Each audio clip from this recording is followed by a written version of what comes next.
Most people believe that peace comes from controlling their environment.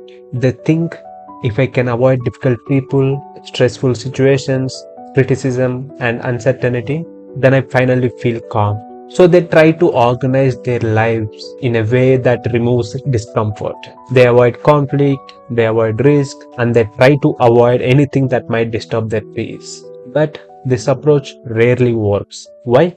Because most of the things that disturb us are not under our control. Other people's behavior, unexpected problems, criticism, delays, or failures all are part of life. No matter how careful you try to avoid them, they will eventually appear. When your peace depends on controlling those external things, you will constantly feel anxious and unstable. This is what Epictetus was warning about. He explains that we should shift our caution away from external things and place it on something much more important, our own reasoned choices. In simple terms, instead of trying to avoid difficult events, we should try to avoid making bad judgments about those events.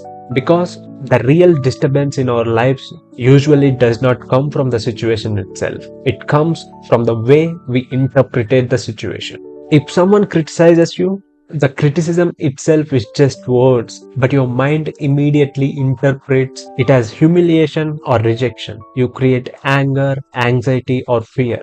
The disturbance is not the event, it is the judgment you attach to it. The Stoics believed that peace does not require escaping the world. They believed that a person could live in the middle of society, working, raising families, dealing with challenges, and still remain calm. Their stability came from within. They focused on controlling their thoughts, their judgments, and their choices rather than trying to control external circumstances. When you focus on managing your own judgments, you become steady wherever you are. Busy office, crowded city, stressful environment, it doesn't matter.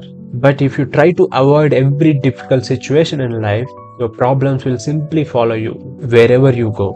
Real tranquility does not come from escaping chaos. It comes from learning how to respond to chaos with clear judgment and steady reason.